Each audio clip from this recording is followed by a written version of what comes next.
Okay, I think we're live. Tell me if we're live. I think we are. Oh boy, that was really weird. Lots of strange issues this morning trying to get everything up and running, but here we are. I believe we are live. I think there might be a lot of buffering, but I think we're live. Okay, let's have a look. Let's have a look and see what's going on here. Okay. We should be live. Are we live? Hopefully we are. Hopefully we're live. Oh, wow. What a morning. Lots and lots of trouble getting the stream to be recognised by YouTube. It's quite complex in some ways. And in other ways, it's, sometimes it just works brilliantly. Otherwise, I don't know why this morning. It's not my computer this morning. I think it was something to do with the stream key was corrupt. I had to reset up and tell YouTube where the stream was coming from. So there you go. We're here. We made it. You can't. The one thing you can definitely say here on Pixel Chatter is we're persistent and we have a lot of tenacity to continue to make this work. Oh, I need my coffee. So it's like a 15-minute delay in getting the show started. All right. Let's have a look at the chat box. Who have we got joining us today? Handy Parts was first. One day I may try open broadcast. So yeah, maybe. The thing is, I think Ycast is really good. And Ycast is not the problem because my computer crashes when I'm doing other things. So just still waiting to put it in with Apple so they can have a look at it and see if they can diagnose the problem. It says live in 23 hours. No, well, we're definitely here. G'day, Nathan. Who else with there? Susan. Anthony. Good morning, Rick. Ren. G'day. Control-Alt-Delete. Yeah, well, you don't really do that on a Mac. But anyway. Who else? Nathan. G'day. G'day, Ren. Yeah, Gianni. G'day. There we go. Gianni. Anthony. Dave's Tattoo. G'day, Dave. Chance. Hello. Awesome. Tim, Bill, chilly Canberra. What's the temperature in Canberra? G'day, Jan, or Jan? You tell me which one is it Jan or Jan? That's one or two. You tell me which one it is. G'day, Sam. All right, looks like we've got the live feed up and running, which is cool. Lots of stuff to cover in today's show. We might have to go to one image critique because of the issue we had, and who knows how the computer's going to behave today. This is like the lottery that we play on Pixel Chatter. We live in that anticipation of, will the computer survive the entire live stream, or will we see a crash? But you know what? I'm grateful for all of you being patient because we have had technical issues for months, and you still tune in, which is great. Because when it works, it's great, isn't it? When it doesn't work, it's a bloody nightmare. All right. So a lot of talk about the moon last night. I didn't go out and shoot the moon. It's just not my thing. There'll be a lot of moon shots today. They'll all look the same. And I'm just not into shooting the moon. You got to really zoom in on it. And, they're all going to look the same. It's going to be interesting. I guess it's a very historical event that's exciting to capture. But it's just not my thing. So please don't be offended if I say it's not my thing, but it just isn't. If you went out and shot the moon, let us know. But share a link as to where we can go and have a look at the photo, and we'll check it out. It was a full eclipse or whatever, but I was fast asleep. There was a full eclipse on my eyes. My eyelids covered my eyes up for an entire 8 hours, or 7 hours, or whatever it might have been. All right, exciting stuff to do today. We've got a few things to do. We've got a shot kit in from David, or Sunny Side Up, who may or may not be in the chat box yet. Haven't seen him, but anyway, he'll catch the show later on. We're going to have a look at David's kit and see what it is that he shoots with. That's always exciting. We've got mail. It's becoming a weekly thing now. So as you can see here is the mail. If you want to send mail in, that's the address right there. And this has come from Townsville from Dave Fewtrell, who's Dave's Tattoo, in the chat box. So we look forward. We'll open that shortly. And see what we've got in there for the worldwide. Hopefully it's for the worldwide sticker board. It's starting to get a few flags on there now, mostly in Australia. So those of you that are international folk, start sending in your goodies, your stickers, and I'll send you back some goodies rather. I'll send you a little surprise pack back. And everybody who has so far sent in a sticker, will hopefully they can share some of the things that they got sent back in a photo or something. Maybe they can show us. We are going to announce the winner and the honourable mention for Cityscapes, which was the VIP, the Very Important Photographer Challenge.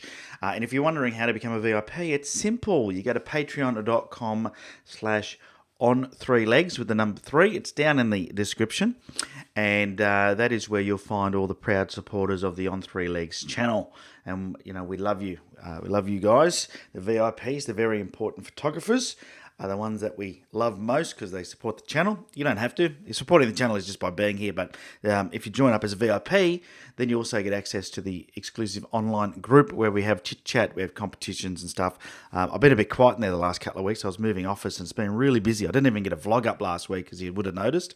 But I have edited one ready for upload tomorrow night. So you can look out for that. And I've also been working on my rig to test the D810 and the D850 side by side. And I did ask in the community, where to what to test. So I'm interested to hear.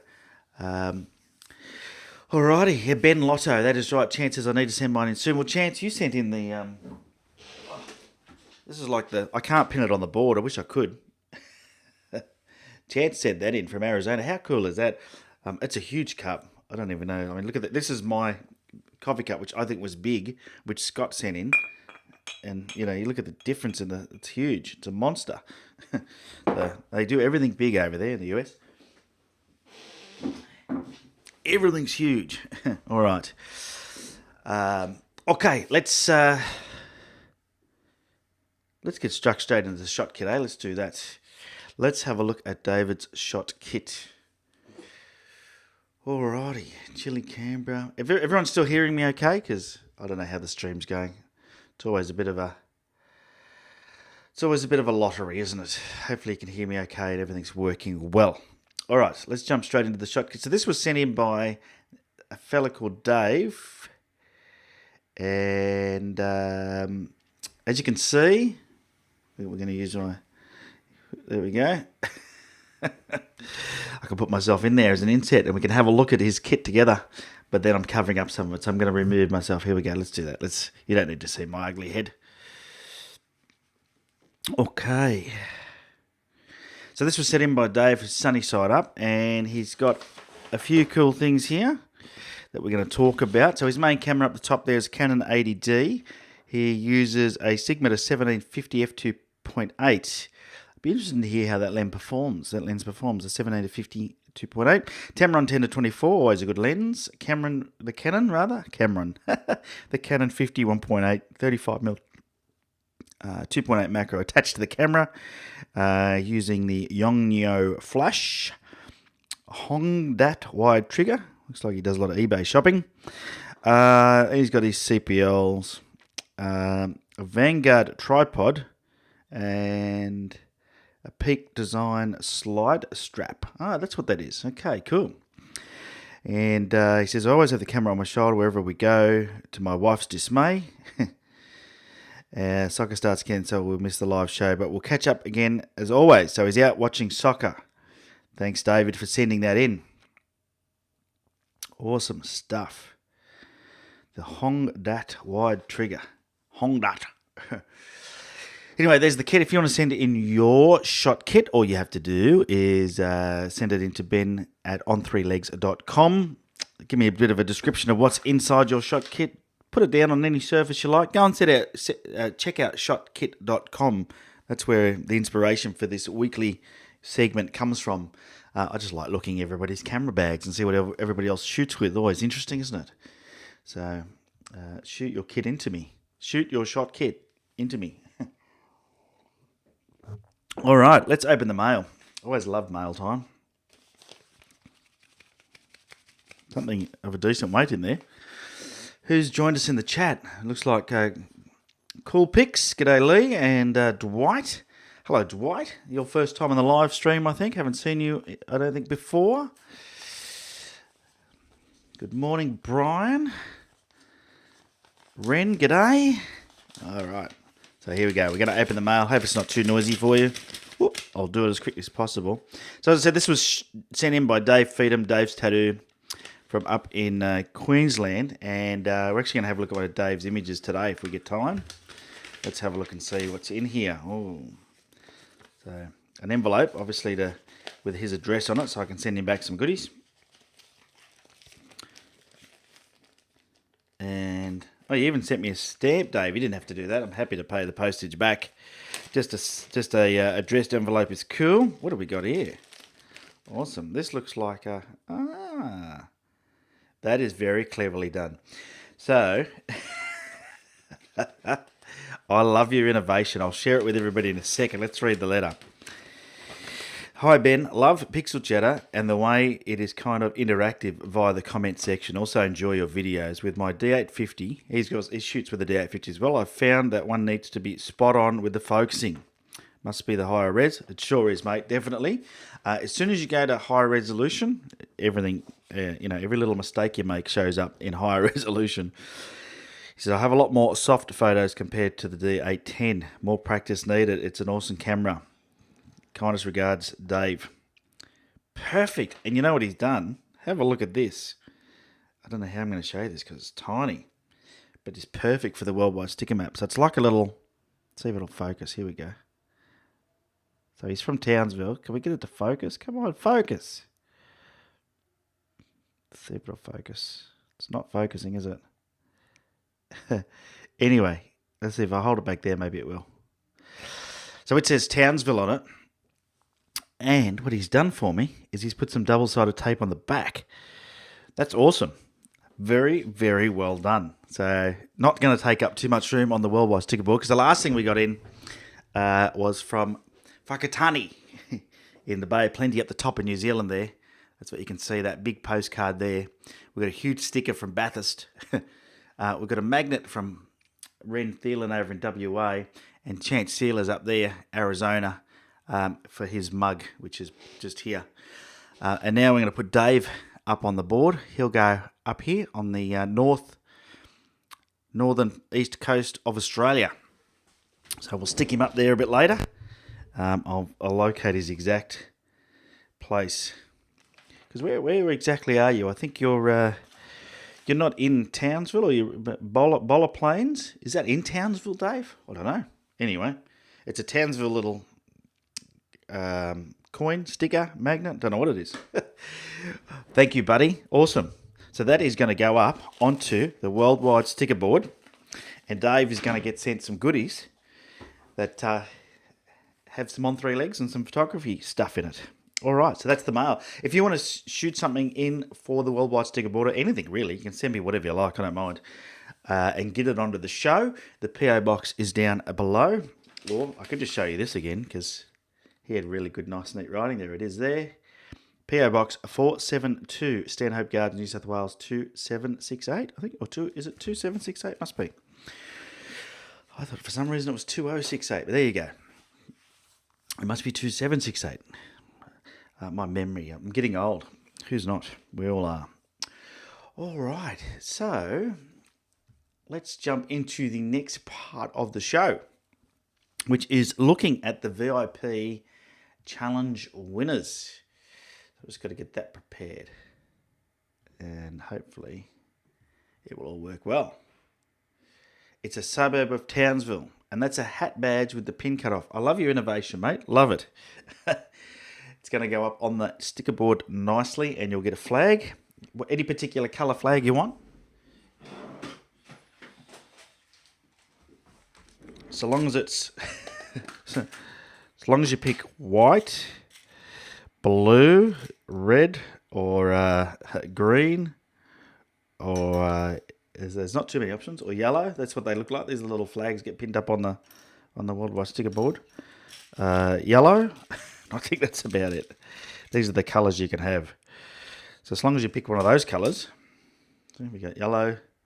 Oh, that way. I don't know which way you want. Yep. We got blue. We got white. And we've got green. That's all the colours. There we go. So if you you'll get one of those colours. You tell me what colour you want, and there we go. We'll stick it up on the wall by sticker board. Done. You'll get your own spot up there. Okay, so let's jump back into this VIP challenge. I'll just get the album up on my screen. All right. Talking about moonshots, by the way. Check out this one. I don't think Jill's in the...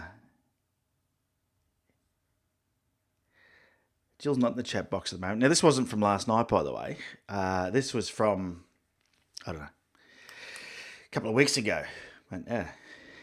Just a shot that Jill shared in the VIP group. So, okay, getting off track. It was just a great shot. So, this week's VIP challenge was Cityscape, which much to Paul Redmill's disgust, because he's out in the desert somewhere. So I said, we'll have a challenge one week where it'll be arid and dry landscapes. Yeah. Well, that might be an oxymoron because arid does mean dry, doesn't it? I think so. Anyway, let's take a look at the cityscape shots. This one here is a Stephen cast. A bit of red light from a passing truck. That's from his city. Not all cities are bustling with big buildings. Here we go. Pre-dawn in the big smoke. Obviously, not as many big buildings where Stephen is. Here we go. And Stephen is the one from Whakatane up in the Bay of Plenty that sent in that form. Here's one from Chance Sealer. This is Las Vegas, Nevada. And if you've never been there, this is just an amazing landscape in the middle of nowhere. Yeah, interesting. Look, there's, you can see down there, you can see the pyramid. The Louvre, I think it's called. And this is the stratosphere. Has been many years since I've been there, but I've been to Vegas. Here we go. Then we've got this one sent in by Ren Thielen, and this is the East Perth skyline, taken late afternoon from the new Optus Stadium, showing the recently opened Madagarup Bridge.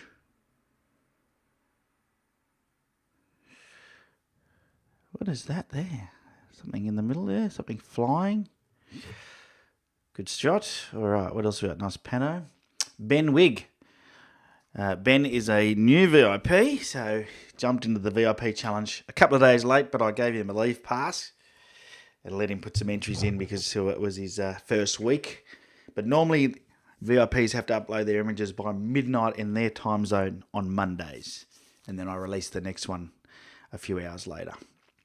So this is Sydney skyline taken from Ballarat Park, Darling Harbour. So as you can see, that's Centre Point Tower in Sydney. Here's a nice panorama shot taken from Milson's Point. And then that's it. So the boss is chosen. And Ben's getting a little bit of leeway. This was an older shot, but the shot should be taken in the week. Where did the winners go? Here we go. The boss does the judging. I'm just looking for the notes that she wrote. Here we go. So the runner-up is here we go. Ren Thielen for his panoramic image of East Perth skyline. Well done, Ren. And the winner of this week's VIP challenge is this one here, Ben Wigg, with his panorama of the Sydney skyline. Nice shot. Lovely golden lights there as it reflects off of all the windows. So well done, guys. Well done. Make sure VIPs, you participate in these challenges. They're just going to make your photography much better. That's the best way to get better at photography, is take more photos. Alrighty. Dave's tattoo surprised me. All right, I will. I'll pick a colour for you. I think you're a yellow. No, yeah, I'm going to go yellow. I reckon you're a yellow kind of guy. You got that energy. Lazy dog. My red moon shots went in the bin. I best not give up my day job. Okay, didn't work out. Yeah, it would have been a bit of a challenge. Alrighty. Okay. Enjoying the coffee. You know what? We had that technical issue starting the stream, but everything else seems to be working well. So it's interesting, isn't it? It is interesting. All right. So let's jump into some critiques then. This week I've got 2 images to critique. We'll see if we can get through both, considering we started the stream late. Yeah, we'll do that. We'll jump straight into that. And remember, if you want to join the VIP group, just head to patreon.com/on3legs, and that'll explain how you go about becoming a very important photographer. Alrighty. Let's jump into this Lightroom screen and we'll have a look at the two images. So this week we've got two images sent in. We've got one here from Dave Fewtrell, who sent in the mail that I opened for the week. And we've got a second image from, I better check, because Stephen Algie, I think it was. Because of all those technical issues, I didn't write it down. Isn't that terrible? I'll have a look. I need to know for sure. Pretty sure it was Steve Algie. So we will just put this on the screen for a second so you can follow me on social media. And I am going to quickly double check. Yeah, it was Stephen Algie. There we go. Isn't that terrible? But as you can probably appreciate, when we're having technical issues, things don't get written down. So I typically write a running sheet out on here, and you can see there's not much written out. And that's because I was trying to solve my technical issues. So I'm sort of winging it without any notes today. But anyway, a bit of a background into the show. I do my best. It's like vlogging. Quite often I vlog on my own as well. That's why it's great when the boss comes along and holds the camera, because it allows me not to have to think about that part of what we're going on. Okay, so the one on the image, this one here is from Dave. Feed him up there in Townsville, and this is of a fishing jetty up in Townsville. And this one here is from Stephen Algie, and this is from I think it's called Merriweather Baths in Newcastle. I've actually shot there, and that little thing there is the pump house of some sort. This little building here, I believe it pumps water into the baths. I might be wrong. Somebody might correct me, but I think that's what it does, or pumps water out if they need to empty it out for cleaning, which I think they do sometimes as well. But yeah, it's like an ocean baths. So let's start with Dave's here, taken with the D850. And you can just see the detail in it. It's not even a very big file, this. It's 3,000 pixels wide, which is what I asked for on the longest edge. But the detail in these D850s is awesome. That's one thing I'm noticing about mine. And I think that's, it is, like I said, it's tricky because you've got so much more resolution. But I love it. Oh, Spanner's just joined us. Good morning. I'm just drinking my coffee because it's going cold. All right, so let's start with Dave's shot here. Sorry, I'll just show you. Yep, we'll do Dave's shot first. So let's look at the technical details, and then we'll jump into things like composition and post-processing and what we could have done differently. And we'll start with the technical. So it's the D850, as we've said, which is just an amazing camera. I mean, look at the detail in that. Like I said, that's 100%. So I'm actually zooming in past 100% to fill the screen. And the details, you can't even tell that I've increased that resolution. And I'm on a Retina, like a 5K Retina screen, so it just gives you an idea of how much resolution there is. It's just amazing. So D850, 16 to 35mm f4 lens, which is a great lens. I actually just sold my 1635 f4 because I wasn't using it. So I had somebody who wanted to buy it, and everything's for sale. That's the way life works, if I get the right offer. So I've sold it. I've been selling off a fair bit of gear, actually. I went through and found all the gear I'm not using and sold it off, and that was one of the lenses anyway. So 1635 shot at f9, 1 second, at 16mm. And the good thing is when you're nice and wide like that, typically you don't need a super high aperture to give everything in focus. But considering you've got so much foreground right in front of you and you've got background way back here, you could have probably gone to f11, f13 just to be safe. And you're obviously on a tripod, so don't be afraid to, because nothing in here that's really moving unless it was windy that morning, not sure. But at 1 second, I can't see much movement in these leaves. Let's just have a bit of a look. Well, that didn't go so well, did it? Let's zoom in a bit. Let's go 2 to 1. Oh yeah, so you can see there's a bit of movement here. So that is one of the challenges when you have things like this in your shot. It's not too bad, but I can see that, for example, this one looks like it's moving here a bit. Yeah, you just got to be ready for the fact that when you're shooting at a a longer exposure, anything that moves obviously is going to become blurry. So you have to start thinking about that when you're out there shooting. Just my computer fan's winding up, so I'm worried that we're going to see some gremlins. It's when I start using Lightroom, doesn't like it. So let's just do things like check the focus here. It actually looks pretty good, Dave. So as I zoom in on, considering that I don't have the full resolution shot here, I'm seeing that the focus on the foreground is good and the background is good. So I think you've done pretty well to manage that even at f9. But don't be afraid to go to f13 or f11, especially with that lens. That lens is a great lens and can handle it. So that way you're just going to be a little bit safer. But it is about managing the shutter speed versus the depth of field and all of those things. So yeah, I think it's good. Technically shot really well. I wouldn't change anything about that. If you did want to go to f13, and this is just a tip for you, by the way, if you did want to go to f13 or f16 even, just to make sure you get that depth of field that you're after, then you could always bump the ISO up a little bit. So, if you think about increasing your aperture, and you don't want the longest shutter speed, then all you got to do is increase your ISOs. Every time you double your ISO, it will then halve your shutter speed back down. So you can just keep that in mind. Like that with the camera like that, you could go to 400 ISO 400 pretty comfortably and not worry about noise, especially during the day. So just a bit of a tip there for you. From a composition point of view, I really like it. And I don't mind the fact that you sort of cut parts of the trees off, as where quite often that would be an issue, but I don't mind that. Except for on the bottom here, I'm not a fan of how close that is to the edge for some reason. It's just, I think it would be nicer if we could see that. The other thing would be interesting to see is if you move to the right slightly, possibly you could have got it so this jetty didn't have a tree running through it. So it just sat in between something, one of these trees. But it's a nice shot. So I'm being picky. There's not, from a composition point of view, I think it's nice. I think it works really nice. I love the way that these lean in. Obviously, must be windswept over time.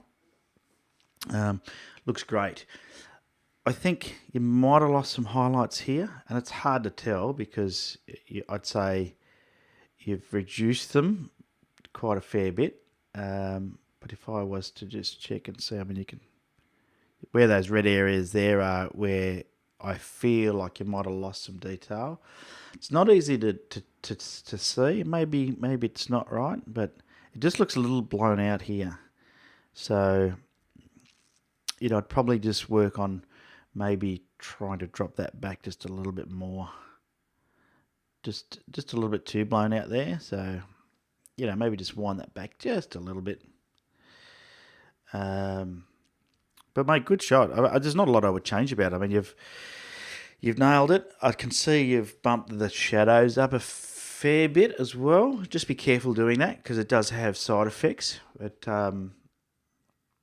if I just put everything back to 0, if you have a look, you can see a bit of haloing around the I don't know what you call them, fronds of the trees.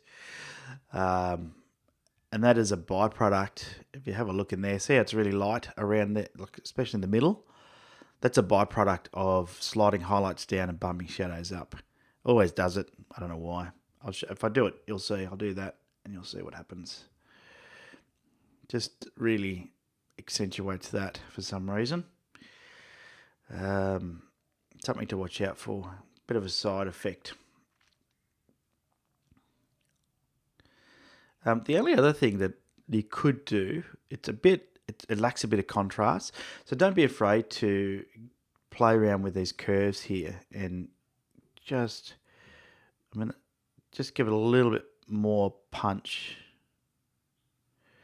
And you don't have to do much quite often, just a little bit like that. And I'll show you if I jump out of this and we'll go into the preview mode. So you can see before and after, just that difference in contrast. So that was before, and that's after. So I've just made a small curves adjustment, and it just gives it more depth and clarity. So, yeah, there's not a lot I would do to this image. Great image. Nicely done. So, well done, Dave. I think you've good exposure, good colours. You could probably just change the composition slightly. But and I'm not sure how cropped this is. You might have cropped it in from your original shot. I definitely would have moved to the right a bit if it was me, just to get some separation from all of these trees here. Probably wouldn't have ended up, I would have moved to the right. You would have had some separation between this tree and the trees on the right, separation from the jetty and this tree. But once again, I wasn't there, so I don't know if that's possible or not, whether that would have worked or not. But that's what I just feel like it needs. And possibly even not even bothered with the jetty and just made these trees the hero with the sun in the background. And just if it was in the background, it was in the background. But yeah, nice shot. Well done. Lovely. Good to see these shots coming in. And more and more people getting up into these D850s as well. A lot of them doing the rounds these days. And I know Chance said he's got a D800 on the way, so he's going full frame. Upgrading. I sold my D800 as well, so it's gone. So now I've got the D850 and the D810 as a backup. And Nikon rumours are that there's a new Nikon full frame camera coming out that's mirrorless. So that'll be interesting. Be interesting to see what that is and whether or not people make that move. But Nikon have said they're going to continue to focus on developing both their DSLR and their mirrorless range. So, because they know there's a lot of photographers out there that just don't get the mirrorless thing, don't like it. But I have a feeling, in a few years' time when I upgrade again, it'll probably be a mirrorless upgrade because that's, to me, just makes sense. They're lighter. So let's see if Nikon does a good job. Sony, I was never impressed with Sony because I don't like all the menu-driven stuff. And that's just me, I like the tactile. That's why I like the Fuji so much, because of all the dials and the buttons, and it's very tactile, very, very kinesthetic. And I'm a kinesthetic. I like touching stuff. So menu-driven, I've always found it to be a little bit more awkward to use. I don't know about everybody else. Yeah. Alrighty, let's have a look in the chat box. Spanner was shooting at Merriweather again. Got a nice image with great colour. Awesome. Well, I've got one of your shots to go through in a second, buddy, from Merriweather. It's a nice spot, isn't it? The day I went there, I didn't get great colour. I'll have to get back up there at some stage for a shoot. Here's Greg's got in too. Good morning, all late again. Was up for the blood moon this morning. No photography. You just went out and saw it? Okay. Dave says there was more trees to the right. Yeah, that's the thing, is I wasn't there, so it's always hard. It's hard too when you've got a lot of trees. It is hard to compose. Good morning, Paul. Thanks for joining us. Alrighty. So it's going to be interesting to see what happens with the Nikon stuff and where they end up with these mirrorless cameras. But I don't know how many of you are planning on going to the new full-frame Nikon mirrorless. Anybody planning on that? It'd be interesting to hear. I think they're going to release them later this year. So Photokina will come up in September, and I reckon they'll release them then. That's what they normally do, and then they'll be out on the market hopefully sort of by Christmas for people to check out. And they do have some mirrorless, but they're crop sensor sort of point and shoot cameras. So this is their full frame camera they're jumping into. All right, let's jump across into Stephen's picture. So this is Merriweather Baths. This is the pump house at the end of this is a huge swimming area over here to the right. It's a huge, giant pool. And this is a sunrise on the east coast of Australia. And he says, Spanner says there was lots of photographers, so glad he got in earlier. There always is up there. It's a very popular spot. So let's go through from a technical point of view, and then we'll have a look at it from a compositions and post-processing point of view. Shot at, well, let me jump back in so I can get the right EXIF data happening here. So, shot on the Canon EOS M5. I love the fact that you use that camera and get some cracking shots. So, shot at, 11 millimeters, 13 seconds at f8. 7:07 a.m. Don't you love winter sunrises? Is that the correct time? No, that was 15th of April. So you must have had the clock set incorrectly, because that can't be 7:07 a.m. in April. Well, maybe it is. I don't think so though. And what do we got here? ISO 100, 11mm f8, 13-second exposure. From a technical aspect, great. Lowest ISO you can go. Aperture of f8, you could probably have gone a little bit higher just to make sure you had the focus all the way through. But I think with that camera, you would get that anyway. Let's just have a sneak peek. Yeah, definitely sharp anyway. I'm looking at a lower res image as always, so you can see a bit of noise as well from this camera in the sky there. A little bit noisy, but beautiful image. Really nice. Technically good. Okay, let's have a look at composition. There is something funny going on over here on the left of the frame. I'm not sure what it is. But you can see how it's just got like a dark stripe down there. So I don't know why that is, but more noticeable when I zoom out. Maybe it's a vignetting that you've done. I don't know. A bit weird. Bit of an artifact, and then I can start to see little things like there is a hot pixel right there that we need to get rid of when we do a bit of post-processing. From a composition point of view, really like the composition. The leading line works well. Let's just jump into the develop module and we'll put the cropping grid over. You can see here that, you know, on the intersections of the rule of thirds, the top line's got the horizon on it, so that always works well. The pump house is just off of this intersection, so wouldn't be a bad thing to try and just bring it in like that. It'll make a big difference, funnily enough, to the eye. And you can see now, if I put that grid back over, that the pump house is now on that intersection. It was close enough that it probably didn't matter, but yeah, it'll just, you know, there's a lot happening in this shot, so it's not going to be a major drama if you lose a bit of that besides your resolution. But that's just a different, you know, shooting at a different focal length, isn't it? So let's try that, and you'll see that gets rid of that weird dark band over on the left there. I actually like that a bit better. Really pulling that in as the, you know, the start of the leading line down the bottom here. It looks like there's some blown highlights down here too. You see those red spots? Okay, so that's where we've lost details. Not a big deal because it's just in the concrete. It's not affecting a lot, but just watch your exposures because it is a bit hot over here as well on the left-hand side. Beautiful colour that morning. You were blessed with a nice sunrise. Good exposure time. You can see, you know, that's really, you know, got the water looking nice and fluffy. Looks good. Everything there looks really nice. So that's good. That hot pixel's gone now because I cropped that out. I'm tempted to, you know, might crop this up a little bit more. Just make this pump house a real hero of this shot. And let's just see how that works. Yeah. So that it's always the challenge with something like a seascape is how much. I'm really cropping this down now, but you know, sometimes it is about, and I'm just trying different things, by the way. Sometimes it's just about trying different things, and I'm keeping the original. If I was to, and I know everyone's probably going, Ben's going to pano this. I would be very tempted to pano this, definitely. It's a great shot, and I think that, like that, look at that. Yeah, it's a great shot. Wouldn't matter. I mean, all of these compositions work, so it was a good composition to start with. I'm just mucking around with the crop tool.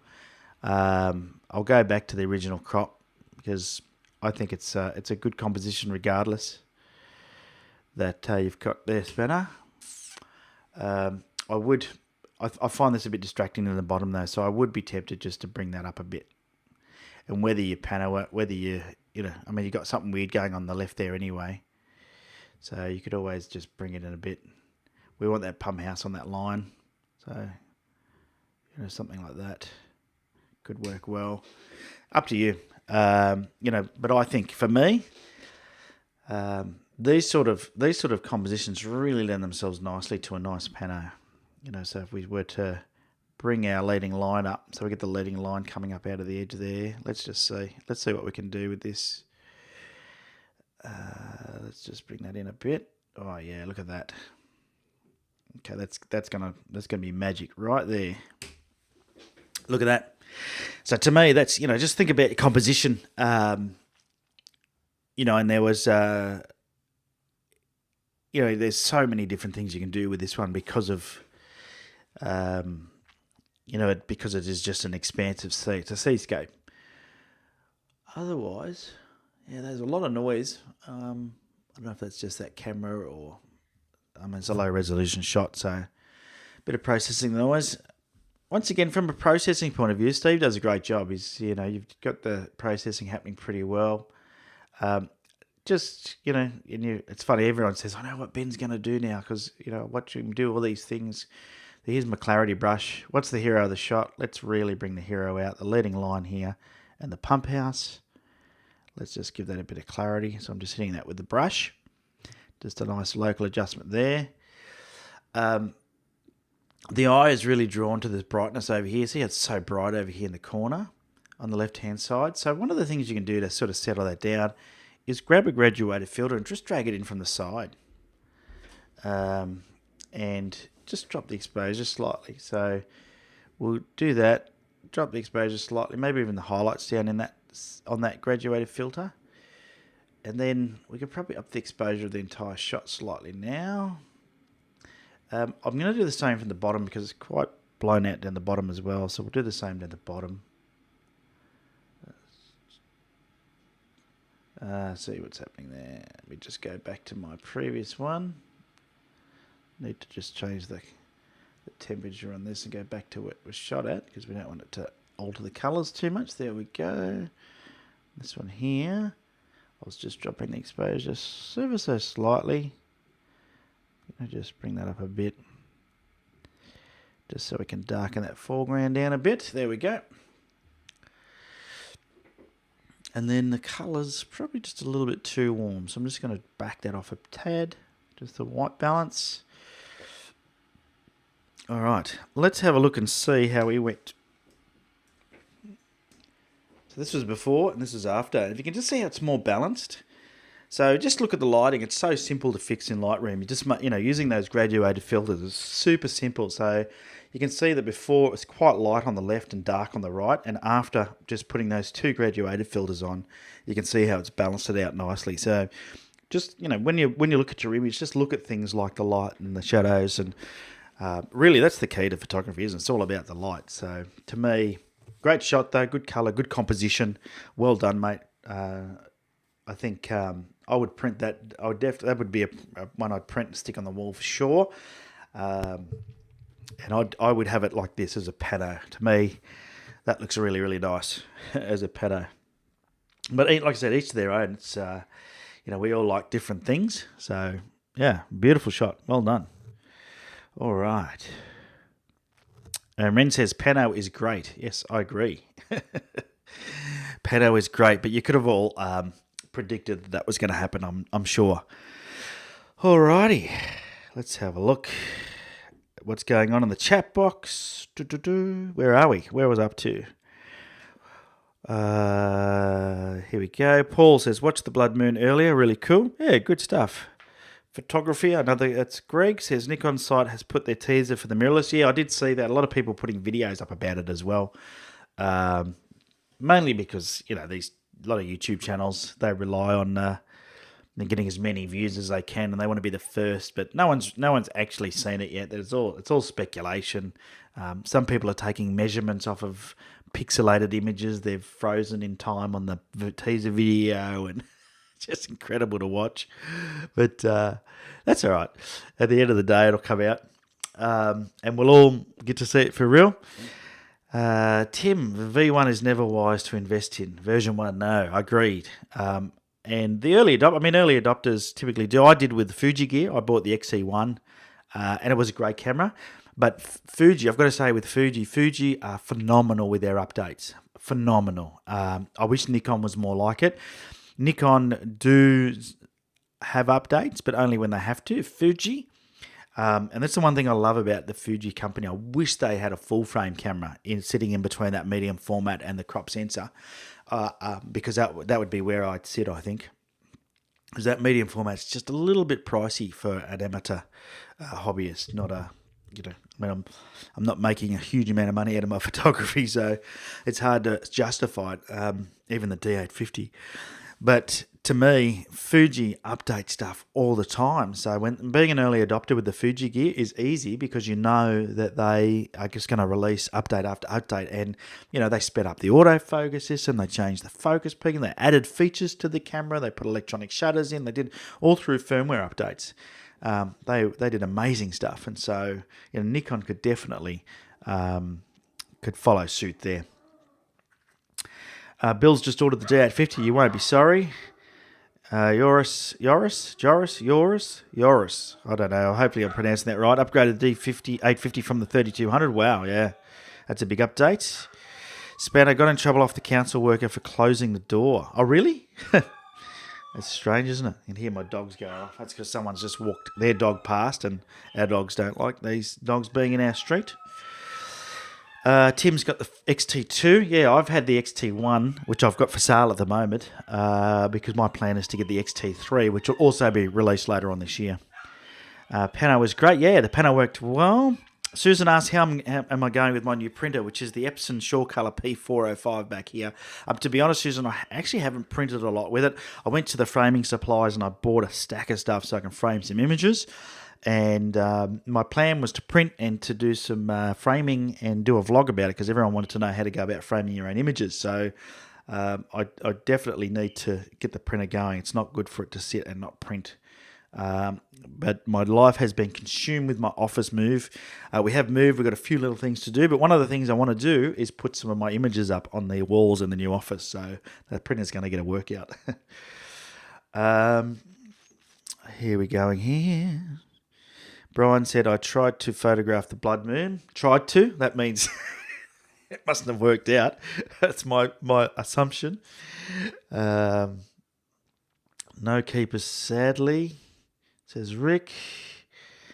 Spanner says, appreciate the critique. Hey, you're welcome, buddy. Good shot, though. So, once again, it's always subjective. I know when I do the critiques, I always worry because it's just my opinion, and I worry I'm going to, maybe come across as like some arrogant photographer that knows everything, but it's not me at all. It's not. I don't want anyone to think that just that's what I say that would be right. I'm very, very big on saying to people that it is art, and your photography is what it is, whatever it is for you. I actually, for me, it's my images aren't just about the image. It's about going to take the image. So I enjoy the whole process. And so the image doesn't necessarily need to be great, but the experience could have been good. So, sometimes you get both as well, so you can really capitalise on that. Brian says, not that good as my first time shooting the moon. Yeah, the moon's a really tough thing to shoot, anything astro, but particularly things like the moon. Michael says, is the XT2 worth looking at for landscape? Definitely. If you went with the XT2 and the 10 to 24mm lens, or the, is it the 10 to 24 they have? I can't remember anymore. I've got so many lenses. Yeah, it's the 10 to 24 that I use mostly for landscape. Or if you want something that's weather resistant, they've got a 14mm and a 16mm lens, which are prime lenses, which are both good for landscape as well. A lot of people shy away from the Fuji gear, but I've used the XT1 heaps for landscape photography, and it's awesome. You're not going to get the detail and resolution of something like the D850, but it's a 16 megapixel? I think so. On the XT1. I think the XT2 is 24 megapixels, so you're getting up there. You're getting decent resolution. So, yeah. Where do I place my gear for sale? Asked Peter. I always try Gumtree first because the fees on eBay are ridiculous. But I find eBay works really well. The problem with both of those platforms, you get lots of lowballers. So I always say, work out what price you want and just stick to your guns. And I just hang out until I get some good honest person come along knows it's a good deal. So for example, at the moment, I've got a 28 to 300mm up there. I've got it on for $997. I'd be happy with 900. It's in great condition, been looked after. I've got people offering me 600. I just ignore them. These low ballers, they're just out there to get a deal, and it's frustrating. And Gumtree seems to be worse than eBay for that. But I'll hang out there, and always what ends up happening is I just hang out. Like, for example, the D800 sold. I think I had that on for $11.50, I think, or $10.50. I think. Yeah, I can't remember, but I threw in some compact flash cards, a Really Right Stuff L bracket. It's a good camera. I've looked after it. Sure, it had 43,000 shots on the shutter, but it's rated to 150,000 shots. I got lowballed, and I just waited, and someone just snapped it up, And the person that snaps it up is getting a great camera from a trusted source. So I'm just, that's my tip when you're selling used gear, is just, unless you're desperate for cash, just hang in there and wait for the price you'll get. Dwight says, any recommendation on monitors for post-work? I just use my Apple iMac. It's a Retina screen, I believe, and I find it works well for me. My tip is just to make sure it's calibrated, because my screen is calibrated, and you'll be amazed at how much your screen will change when you calibrate. And I think, some screens, I know the iMac has like a built-in calibration thing, but you need to buy an external calibrator. Spider make them. There's a few other, I think, Color Monkey, I think, might be another one. I'm not sure. Just get yourself a calibrator. They're a few $100. But if you are printing in particular, you want to make sure you calibrate. Because what I see on my screen in Softproof, when I print, it's like exact. It works out really nicely. Enjoy. It's the journey. Yes, it is. Handy parts. Agreed. A second opinion is always good. Yes, it is. I shouldn't worry about my critiques. They're very constructive. Thank you. And look, we're 42 episodes into this show, so and people keep turning up and keep watching it.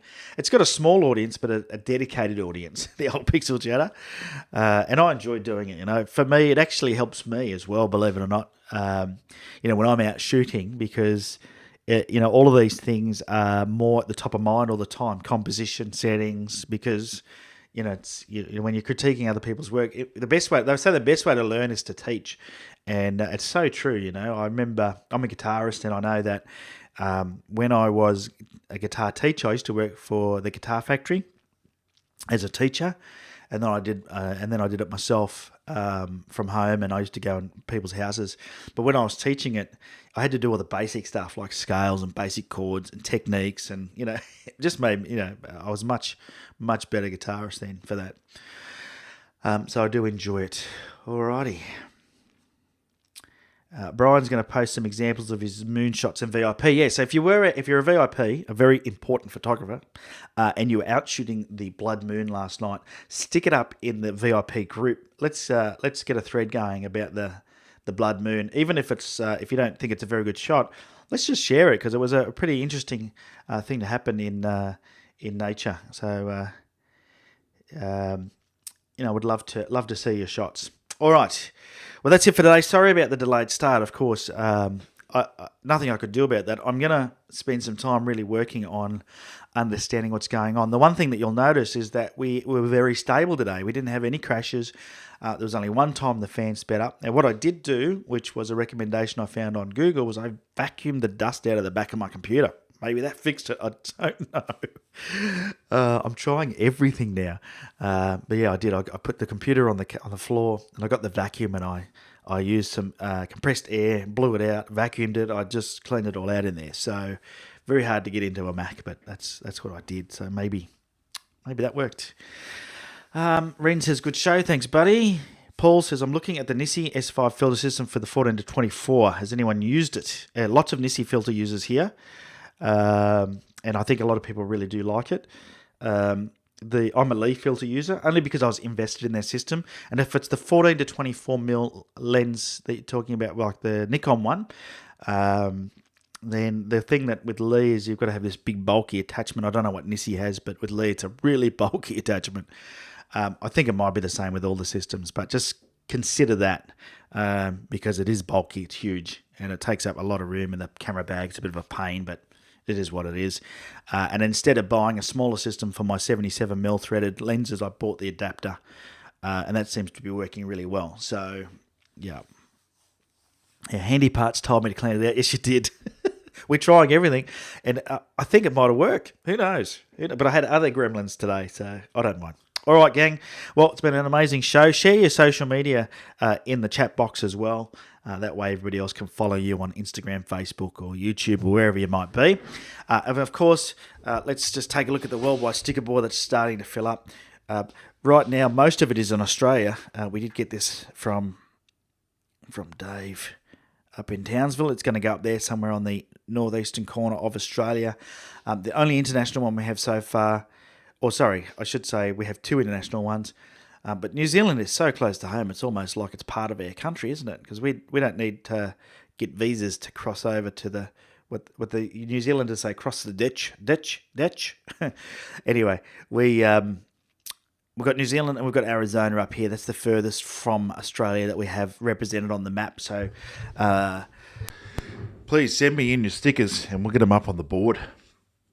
All right, guys. Thanks again. Have a good week. Until next week, get out there and take some photos. There will be a vlog going up tomorrow night.